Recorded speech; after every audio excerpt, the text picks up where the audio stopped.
कुछ समय पहले बंगाल में एक एग्जाम में एक बच्चे ने आंसर शीट में क्या लिखा, अपुन लिखेगा नहीं साला। और सोच के देखिए, डायलॉग साउथ इंडियन मूवी का और लिख कौन रहा है, बंगाल का बच्चा। कुछ साल पहले एक सवाल राष्ट्रीय सवाल बन गया। महाराष्ट्र में कुछ कॉलेजेस ने सिनेरियो मेकिंग के लिए एमबीए के बच्चों को सवाल दिए। तब तक बाहुबली पार्ट 2 नहीं आई थी।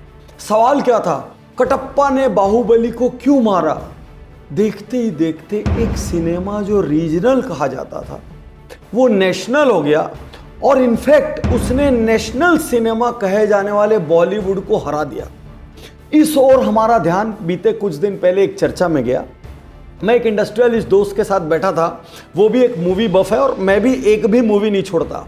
और यहाँ कह दूं आपसे, यदि आप केजीएफ के, यदि आप बाहुबली के, यदि आप पुष्पा के, विक्रम के, आरआर के, किसी के भी प्रेमी हैं तो सैल्यूट करने के लिए आज का ये वीडियो पूरा देखना। खैर, जोक सपाट, हमारी बात चल रही थी और हम मूवीज पे बात कर रहे थे। हमने देखा जाने अनजाने जितनी मूवीज हमारी जबान पे आ रही है सब साउथ इंडिया की है। और हम लोग सोच में पड़ गए, यार वो दिलवाले दुल्हनिया, वो ट्रेन का आइकॉनिक सीन, वो कहाँ गया है। वो कुछ कुछ होता है कि म्यूजिक कहाँ चली गई, वो रंग दे बसंती का जोश, वो पागलपन कहाँ चला गया। और बीते 2 साल में देखते ही देखते कैसे बॉलीवुड खत्म हो गया। और हम लोगों का ज्यादा इंटरेस्ट इसको बिजनेस सेंस से देखने में था, क्योंकि आप इतिहास में पीछे जाइए, हमेशा से south Indian cinema regional cinema माना जाता था। भले ही दोनों जगह पिक्चरों की शुरुआत लगभग एक समय में हुई थी, लेकिन उसके बावजूद साउथ इंडियन हीरोज की नेशनल पहचान नहीं थी। वो हिंदी मूवीज में आने में गर्व महसूस करते थे। धीरे धीरे रजनीकांत आए, चिरंजीवी आए, नागार्जुन आए, कुछ और स्टार्स आए और इनकी पहचान बनी बॉलीवुड में। लेकिन उसके बावजूद हमेशा बॉलीवुड अपने आप को बाप समझता था, हम सबसे बड़े हैं। लेकिन पिछले 2 साल की मूवीज और बिजनेस को देखिए, स्क्रीन पर आ रहे हैं, बॉलीवुड का नामो निशान नहीं है। आरआरआर का बिजनेस देखिए, आप केजीएफ का बिजनेस देखिए, आप पुष्पा का बिजनेस देखिए, अभी हाल में रिलीज हुई विक्रम का बिजनेस देखिए। आप स्क्रीन पर देखेंगे, चाहे वर्ल्ड वाइड ग्रॉसर हो, चाहे नेशनल लेवल पर कमाई की बात हो, आज बॉलीवुड स्टैंड ही नहीं कर रहा है।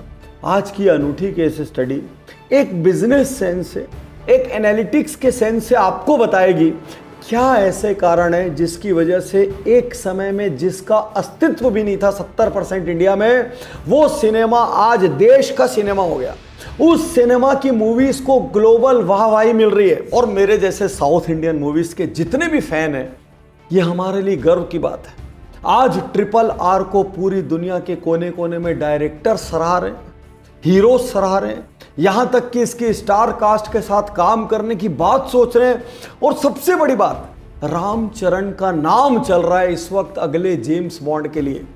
तो दोस्तों, देखते देखते कैसे एक छोटी इंडस्ट्री ने बड़ी इंडस्ट्री को पछाड़ा, बड़ी इंडस्ट्री से कौन सी गलतियां हो रही है, वो छोटी इंडस्ट्री क्या चीज राइट कर रही है, ये सब हम अलग अलग एग्जाम्पल्स, अलग अलग क्रिटिकल एनालिसिस से बात करेंगे।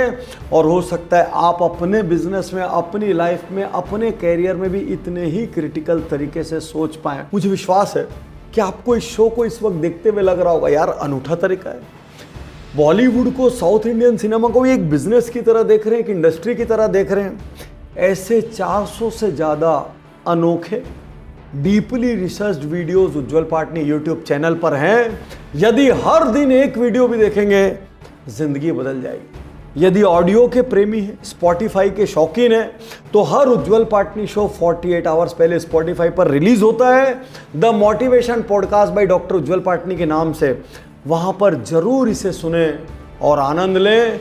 फिर से कहता हूं, जितने भी मूवी प्रेमी हैं, आपको आज का ये शो एंड तक देखना है, ताकि आप महज एक मूवी को मूवी की तरह ना देखें, एक बार उसको इंडस्ट्री की तरह देखने का प्रयास करें। सबसे पहले सवाल ये उठता है कि ये बदलाव कैसे आया। क्या अचानक ही साउथ इंडियन सिनेमा अच्छा हो गया? क्या अचानक ही बॉलीवुड खराब हो गया? नहीं भाई, पहले हमारे पास चॉइस ही नहीं थी। ये बदलाव आया डब्ड मूवीज से। जैसे जैसे टीवी चैनल्स आए, अब मूवी वाले चैनल्स को रात दिन मूवी दिखानी थी, तो साउथ इंडिया की मूवीज डब होकर यहां पर आने लगी। और तब समझ आया यार ऐसे ग्रैंड्योर होते हैं, ऐसे सेट्स होते हैं, ऐसे लार्जर देन लाइफ वहां पर इवेंट्स और मोमेंट्स होते हैं, इस तरीके के फाइट सीन्स होते हैं। तब पहली बार हमारा बॉलीवुड का फैन जो पूरा मॉब था वो एक्सपोज हुआ साउथ इंडियन सिनेमा से। और सबसे बड़ा इसमें एडिक्शन था रिपीटेड मूवी वॉचिंग।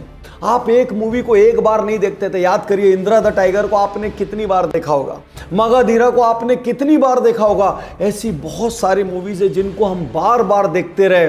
तो ऐसा नहीं है कि अचानक साउथ इंडियन मूवीज चेंज हुई है।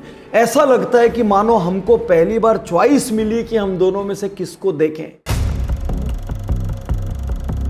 बॉलीवुड एक जमाने में इवेंट मूवी बनाने में मास्टर था। चाहे शाहरुख खान की रोमांटिक मूवीज हो, चाहे अमिताभ बच्चन की एक्शन फिल्में हो, धीरे धीरे बॉलीवुड ने अचानक इवेंट मूवीज बनाना छोड़ दिया। वो सिंगल जेनरे की, सिंगल जॉनर की पिक्चर बनाने लग गया और ऐसा लगा मानो वो एक खास टारगेट ग्रुप के लिए मूवी बना रहा है, मानो वो मल्टीप्लेक्स के लिए मूवी बना रहा है। उसके विपरीत साउथ इंडियन सिनेमा और ग्रैंड होता चला गया। वहां सिर्फ मूवी रिलीज नहीं होती, मूवी का पहला पोस्टर भी ऐसा रिलीज होता है मानो मूवी रिलीज हो रही है।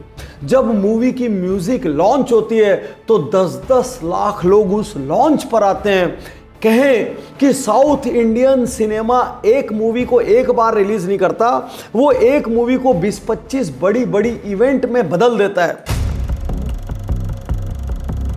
हम दोनों मूवी प्रेमी एक बात पर एकमत थे, यार बॉलीवुड ने प्रयोग करना बंद कर दिया है। एग्जाम्पल से समझिए, भाग मिल्खा भाग हिट हुई और लाइन लग गई एक के बाद एक स्पोर्ट्स स्टार्स पे बायोपिक्स बनाने की। और अभी हाल में मैं एक ऐसी स्टडी रिलीज कर रहा हूं, अभी कुछ दिन पहले फेल हुई है शाबाश मिठू, 1-2 को छोड़ के एक भी बायोपिक सक्सेसफुल नहीं। मानो भेड़ चालो, एक भेड़ जिधर मुड़ेगी सब के सब उधर मुड़ जाएंगे। यकीन ना हो रहा, चलो एक एग्जांपल और देता हूं। गैंग्स ऑफ वासेपुर सक्सेसफुल हुई, लाइन से उसके बाद गैंग्स पे बेस्ड मूवीज आने लग गई और सब की सब फेल हो गई। अभी हाल में देखो, बाहुबली के आने के बाद युद्ध वाली पिक्चरों का माहौल बना और हमारे यहाँ के लोगों ने कॉपी करने की कोशिश करी, मोहनजोदाड़ो, कलंक, यहां तक कि अभी पृथ्वीराज, और सब की सब फेल हो गई। और पिछले 3 साल को यदि देखें तो कहीं ना कहीं ऐसा लगता है मानो बॉलीवुड अब प्रयोग करने से डरने लगा है, रिस्क लेने से डरने लगा है, इनोवेट करने से डरने लगा है और कहीं ना कहीं साउथ इंडियन सिनेमा की सुप्रीमेसी को बॉलीवुड ने स्वीकार कर लिया। बॉलीवुड मूवीज देखो तो ऐसा लगता है मानो पूरी पिक्चर हीरो के कंधे पर टिकी और हीरो ही सब कुछ कर लेगा। जबकि आप साउथ इंडियन मूवीज को देखो तो डायरेक्टर के नाम से भी पिक्चरें बिकती है। एस राजामौली का नाम है तो पिक्चर के लिए कोई कुछ भी करने और मरने को तैयार है। और सिर्फ एक ही डायरेक्टर नहीं, चाहे वहां पर शंकर हो, चाहे मणिरत्नम हो, लाइन लगी है ऐसे डायरेक्टर्स की। क्या कभी आप सोच सकते हैं कि केजीएफ को एडिट करने वाला 19 साल का लड़का है? क्या कभी आप सोच सकते हैं कि ब्रह्मानंदम जैसा एक कॉमेडियन अकेले पिक्चर को अपने कंधे पर चलाता है और पिक्चर में 20% स्क्रीन टाइम उसको मिलता है? क्या फहाद फासिल जैसा एक कैरेक्टर, एक विलेन, कहीं पर एक साइड एक्टर, लोग उसकी वजह से पिक्चर देखने को जा सकते हैं? बॉलीवुड सिर्फ हीरो के नाम पर चलता है, जबकि साउथ इंडियन सिनेमा में टैलेंट की इतनी जबरदस्त रिकॉग्निशन है कि director, assistant director, music director, photographer, editor, side editor, comedian, villain, हर किसी के नाम पर मूवीज मूव होती है। जब तक बॉलीवुड सिर्फ बड़े हीरोज के नाम पर कुछ भी कचरा परोसना बंद नहीं करेगा, तब तक बॉलीवुड की दुर्गति सही नहीं होगी। और यह चीज अप्लाई होती है हर बिजनेस पर, आप कितने भी बड़े क्यों ना हो।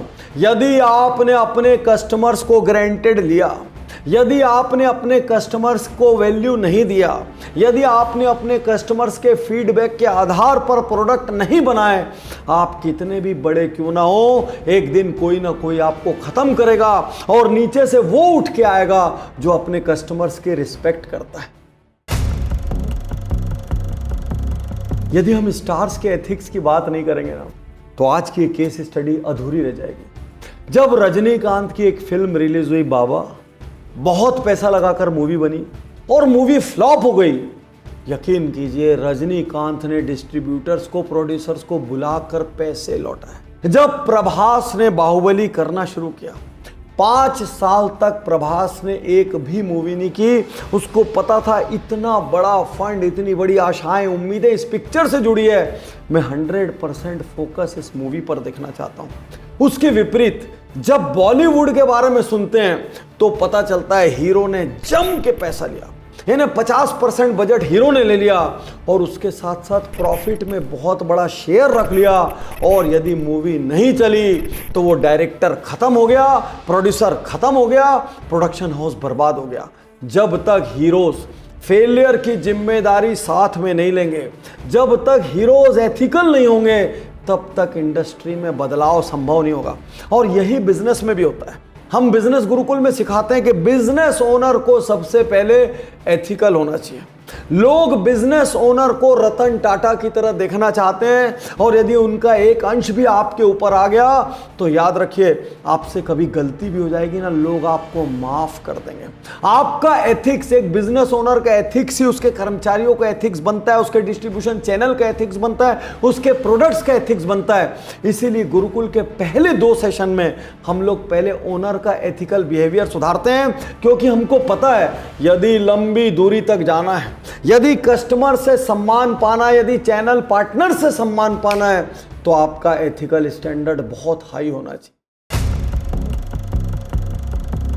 और यहां पर अक्षय कुमार एक बात कहते हैं, देखो अक्षय कुमार बॉलीवुड के सबसे डिसिप्लिन्ड एक्टर्स में से एक हैं। सुबह जल्दी सेट पर पहुंचते हैं और चाहे कुछ भी हो जाए, रात को 9 बजे के पहले अपने घर आकर खाना खा के सो जाते हैं।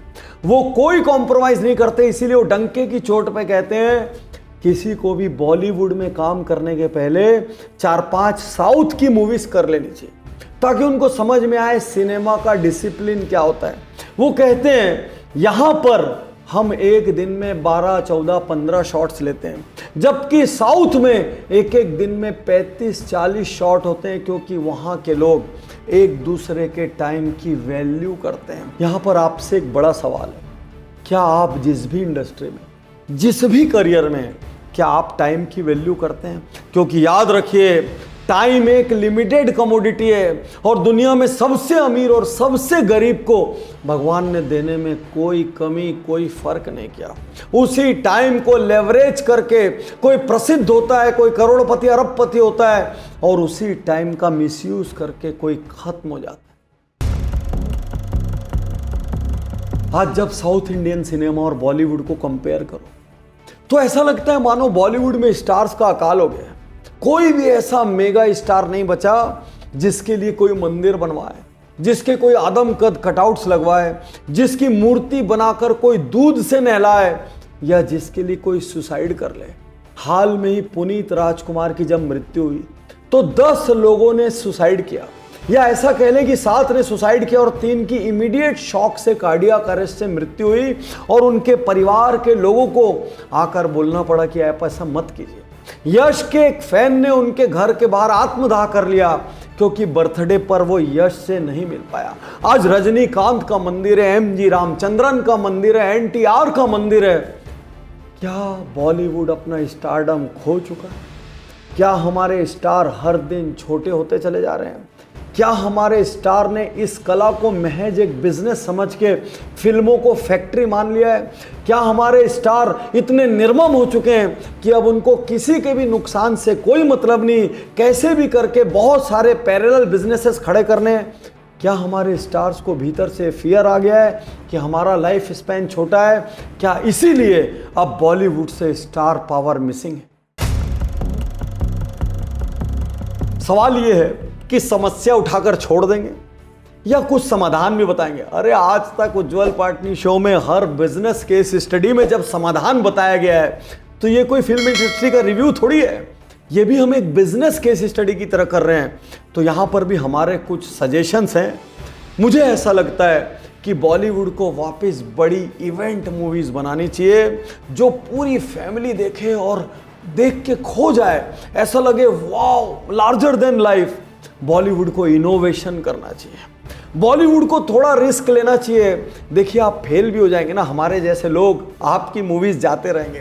प्रयोग तो कीजिए, बॉलीवुड को न्यू स्टोरीज को एनकरेज करना चाहिए, ना कि वो बायोपिक या गैंगस्टर जैसी भेड़ चाल का हिस्सा बनना। हाँ, आप कुछ ऐसा करें कि भेड़ चाल आपको फॉलो करे तो मज़ा भी आए। कुछ कैरेक्टर्स को इंपॉर्टेंस मिलना चाहिए। बहुत दिन हो गया विलेंस को देखे, आज भी वो अमरीश पुरी, प्रेम चोपड़ा दिमाग के अंदर घूमते हैं, आज भी मुगाम्बो खुश हुआ, ये डायलॉग सुन के स्माइल आ जाती है। वो सब विलेन गायब हो गए। इंडस्ट्री को अब कुछ विलेन भी चाहिए, कुछ कॉमेडियंस भी चाहिए। वो पहले के जॉनी लीवर वगैरह अब कोई दिखता ही नहीं है। कॉमेडी के नाम पे ऐसा लगता है फुहड़ता हो रही है, तो कुछ कॉमेडियन चाहिए। हमारे स्टार्स को ज़्यादा रिस्पॉन्सिबल होना पड़ेगा, हमारे स्टार को थोड़ा हम्बल भी होना पड़ेगा, ताकि स्टार्स की गुडनेस की स्टोरी सामने आए कि उन्होंने फिल्म के लॉस में शेयर किया, उन्होंने चैरिटी की। ऐसा नहीं है कि पूरा बॉलीवुड नहीं कर रहा है, आज भी कुछ लोग बॉलीवुड में हैं जिनको हम सलाम करते हैं। आज भी सलमान खान का बीइंग ह्यूमन फाउंडेशन बहुत काम कर रहा है, आज भी नाना पाटेकर अपनी जगह काम कर रहे हैं, आज भी अमिताभ बच्चन को उनकी ह्यूमिलिटी के लिए जाना जाता है, अक्षय कुमार को उनके डिसिप्लिन के लिए जाना जाता है। लेकिन मुट्ठी भर लोगों से कुछ नहीं होगा। यदि छवि बदलनी है तो पूरे बॉलीवुड को सोचना पड़ेगा, तब शायद कुछ बदलेगा। हाँ, हम वादा करते हैं, आप प्लीज़ कचरा मत परोसना। हम, हमारे परिवारजन, हमारे फैंस, हम आपको देखते रहेंगे, क्योंकि आप ही तो वो हैं जो ज़िंदगी की भागम भाग से कुछ देर सुकून का पल देते हैं। लेकिन यार, क्वालिटी ले आओ, वो रंग दे बसंती, वो दिलवाले दुल्हनिया, वो शोले, फिर से एक आध ऐसी मूवी ले आओ। और बीच बीच में ऐसा नहीं है कि बिल्कुल नहीं बन रही है, कभी एक दंगल आती है जो हंसा जाती है, आनंद दिला जाती है, एकदम हौसलों पे गर्व होने लग जाता है। कभी एक बजरंगी भाईजान आ जाती है जो आँख के किनारे से 2 बूंद टपका देती है। आती है कभी कभी ऐसी मूवीज़, लेकिन नीडल इन द हेस्टैक, ऐसा लगता है बहुत सारी खराब के बीच 2-4 अच्छी आ रही है, जबकि सिनेरियो बदलना चाहिए। काबिलियत यही है, सोच को बदलना होगा। शुक्रिया, धन्यवाद, थैंक यू। मैं तैयार हूँ, मैं तैयार